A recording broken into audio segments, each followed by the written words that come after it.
میرے دوستو، اسلام کے بنیادی عقیدے تین ہیں۔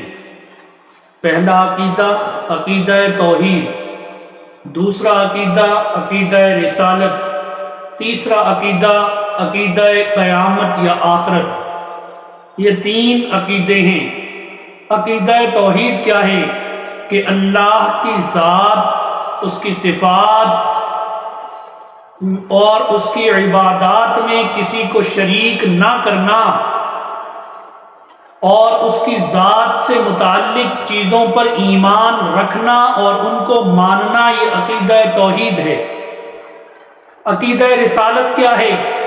کہ تمام انبیاء و رسل کو تسلیم کرنا، ان کی صفات و کمالات پر ایمان لانا اور ان کے معجزات کو تسلیم کرنا، یہ عقیدہ رسالت ہے۔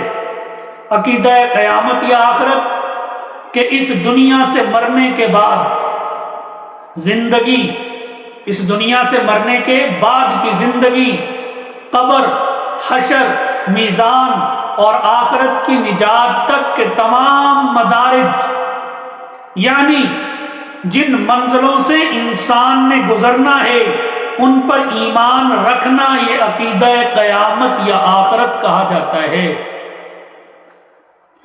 میرے بھائیوں، جتنے بھی نبی آئے، تمام پیغمبروں کی تشریف آوری کا مقصد اللہ کی وحدانیت کا اقرار اور اعلان کرنا تھا۔ انبیاء کے صدمات سہنے کا خلاصہ صرف اللہ کی وحدانیت کا اقرار اور اس کا اعلان کرنا تھا۔ آدم علیہ السلام نے کہا، ربنا ظلمنا انفسنا وان لم تغفر لنا، آنکھوں میں آنسوؤں کی برسات لیے ہوئے اللہ کے حضور سجدہ ریز ہیں۔ مقصد کیا ہے؟ اللہ کی توحید کا اقرار و اعلان کرنا۔ نوح علیہ السلام کی کشتی طوفان نوح میں 6 مہینے گزر گئے، سارا چکر لگا رہی ہے، اس طوفان کے اندر پھنسے ہوئے ہیں۔ مقصد کیا ہے؟ اللہ کی توحید کا اعلان کرنا۔ ابراہیم علیہ السلام آگ کی چخا میں کود رہے ہیں۔ مقصد کیا ہے؟ اللہ کی توحید کا اعلان کرنا۔ اسماعیل علیہ السلام چھری کے نیچے لیٹ رہے ہیں۔ مقصد کیا ہے؟ اللہ کی توحید کا اعلان کرنا۔ تو عقیدہ توحید میرے بھائیوں اتنی اہمیت کی چیز ہے کہ انبیاء کے صدمات، انبیاء علیہ السلام کی تکالیف، انبیاء علیہ السلام کے مصائب، انبیاء علیہ السلام کی مشکلات، یہ سب کس لیے ہیں؟ اللہ کی وحدانیت کا اقرار اور اعلان کرنے کے لیے۔ آپ دیکھیں، اللہ رب العزت نے جتنے بھی نبی بھیجے ان کو کلمہ دے کر بھیجا، لیکن کلمے کا پہلا حصہ جس میں توحید کا اقرار ہے، جس میں توحید کا اعلان ہے، اللہ نے وہ حصہ نہیں تبدیل کیا، آگے تبدیل ہوتا رہا ہے کلمہ۔ لا الہ الا اللہ، آدم صفی اللہ، لا الہ وہی ہے لیکن اگلا حصہ تبدیل ہو گیا۔ لا الہ الا اللہ، نوح نجی اللہ، لا الہ الا اللہ، ابراہیم خلیل اللہ، لا الہ الا اللہ، اسماعیل ذبیح اللہ، لا الہ الا اللہ، داؤد خلیفۃ اللہ، لا الہ الا اللہ، عیسیٰ روح اللہ۔ کلمے کا پہلا حصہ وہی رہا ہے، توحید کا اقرار اور اعلان رہا ہے۔ اگلا حصہ کلمے کا چینج ہوتا رہا ہے، اگلا حصہ تبدیل ہوتا رہا ہے، لیکن پہلے حصے کو اللہ رب العزت نے تبدیل نہیں کیا۔ کیوں؟ اس لیے کہ سب سے پہلے توحید کا اقرار اور اعلان کرنا ہے۔ حدیث میں آتا ہے کہ ایسے پیغمبر بھی دنیا میں آئے جن لوگوں نے اللہ کی دین کی دعوت دی اور محنت کی۔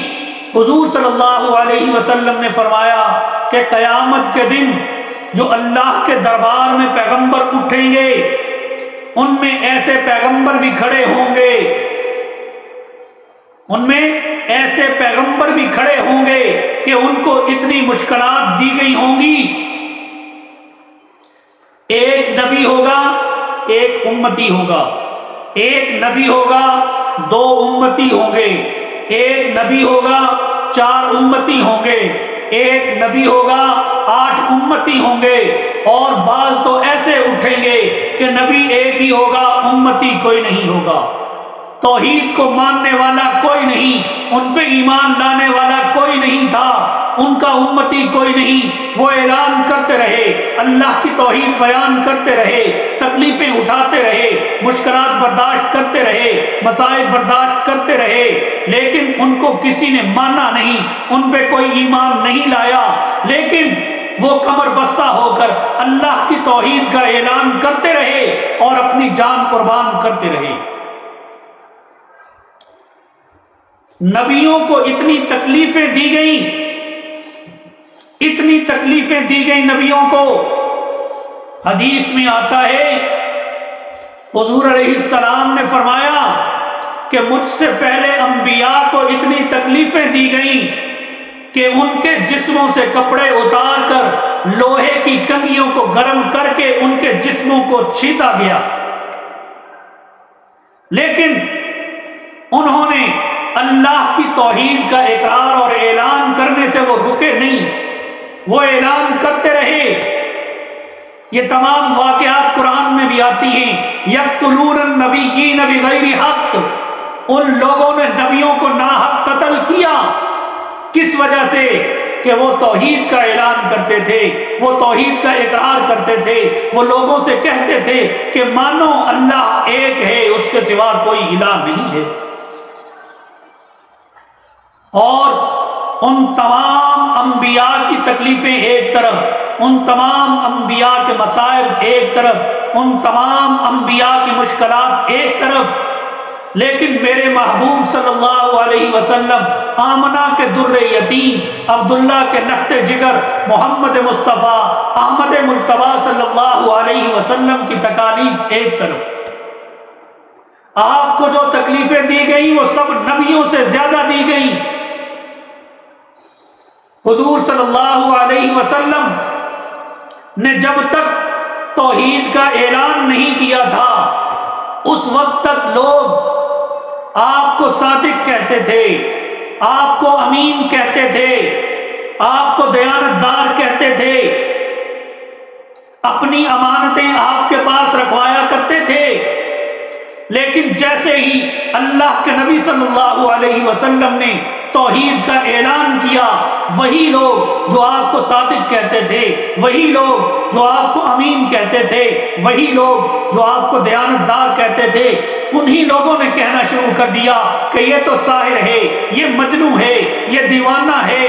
کبھی آپ کے راستے میں کانٹے بچھائے جا رہے ہیں، کبھی آپ کے جسم اتھر پہ اولڈی ڈالی جا رہی ہے، کبھی آپ کو پتھر مارے جا رہے ہیں۔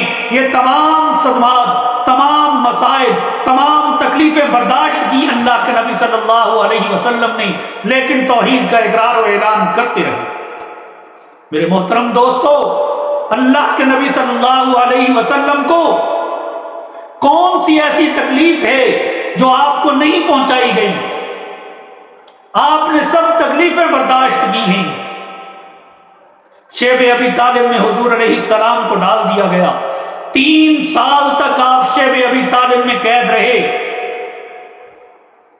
وہ کیسا تھا شیب ابی طالب؟ علماء نے لکھا ہے کہ چاروں طرف پہاڑ ہیں، اس گھاٹی کے چاروں طرف پہاڑ ہیں، درمیان میں خالی جگہ ہے، جہاں پہ آپ کو اور آپ کے گھر والوں کو قید کر دیا گیا، پھر آپ کے ساتھ سوشل بائیکاٹ کر دیا گیا، آپ کے خاندان کو اس میں قید کر دیا گیا، صحابہ کو اس میں قید کر دیا گیا۔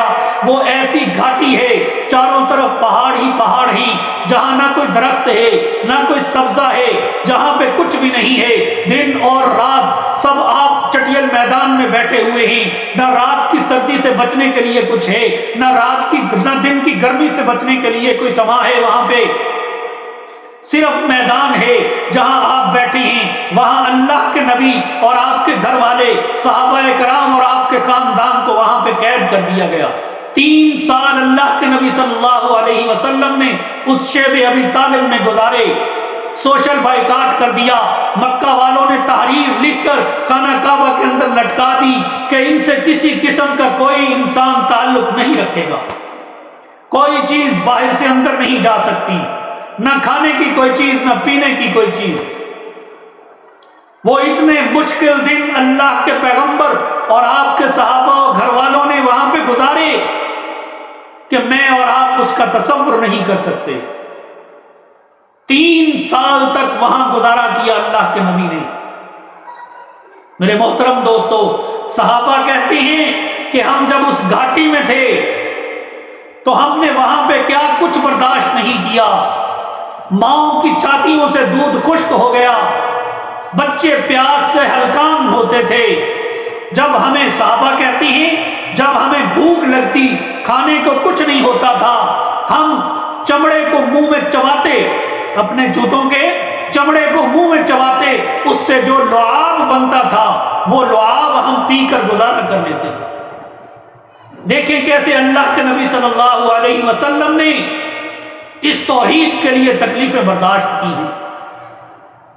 اللہ کے نبی صلی اللہ علیہ وسلم اس گھاٹی کے اندر چکر لگاتے، ہوا چلتی، باہر سے خشک پتے اڑا کر اندر لاتی، آپ علیہ السلام ان پتوں کو اٹھاتے اور اپنی جھولی میں رکھتے، وہ پتے اپنی جھولی میں رکھ کر جا کر بیٹھتے اور آواز دیتے، آؤ میری پیاری بیٹی زینب، آؤ میری پیاری بیٹی رقیہ، آؤ میری بیٹی ام کلثوم، آؤ میری لخت جگر فاطمہ، آج اپنے ابا کے پاس سے سوکھے پتے کھا کر گزارا کرو، ان مع العسر یسرا، دکھوں کے بعد آسانی آنے والی ہے، آج مجھ محمد سے یہ پتے کھا کر گزارا کر لو، کل انشاءاللہ تمہیں اس میں آسانی اللہ رب العزت دے گی۔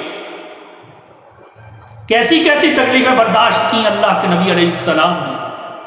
میرے محترم دوستو، طائف کے میدان میں آپ کو پتھر مارے گئے، آپ نے برداشت کیے۔ 3 اوباش نوجوان، ایک نے آپ علیہ السلام کو دائیں جانب سے پکڑا، دایاں ہاتھ، دوسرے نے بایاں ہاتھ پکڑا، تیسرا بدبخت پیچھے سے آتا ہے، آپ کے کندھوں کو پکڑتا ہے اور پیچھے سے گھٹنا زور سے مارتا ہے۔ آپ علیہ السلام کی کمر مبارک پہ وہ ہاتھ چھوڑتے ہیں، آپ علیہ السلام منہ کے بل سامنے جا کے گرتے ہیں۔ سامنے پتھر پڑا ہوا ہے، آپ کی پیشانی مبارک اس پتھر پہ لگتی ہے، خون کا فوارہ اٹھتا ہے، آپ کا چہرہ اور داڑھی مبارک تر ہو جاتا ہے۔ آپ نے ان نوجوانوں کو کچھ نہیں کہا، بلکہ اپنی نظر ایسے آسمان کی طرف اٹھائی اور اللہ رب العزت سے مخاطب ہو کر کہا، اللہ، وہ چہرہ جس کو بنا کر تو نے والضحیٰ کہا، آج دیکھ تیری وحدانیت کے لیے کیسے خون سے بھر گیا ہے۔ اللہ، میں تجھ سے یہی عرض کرتا ہوں کہ ان کو ہدایت دے دے۔ میرے محترم دوستو، اللہ کے نبی صلی اللہ علیہ وسلم نے اس توحید کے لیے کیا کچھ برداشت نہیں کیا، لیکن اللہ کی وحدانیت کو بیان کرتے رہے، اللہ کی وحدانیت کا اقرار کرتے رہے، لوگوں کو اللہ کی وحدانیت کی طرف بلاتے رہے۔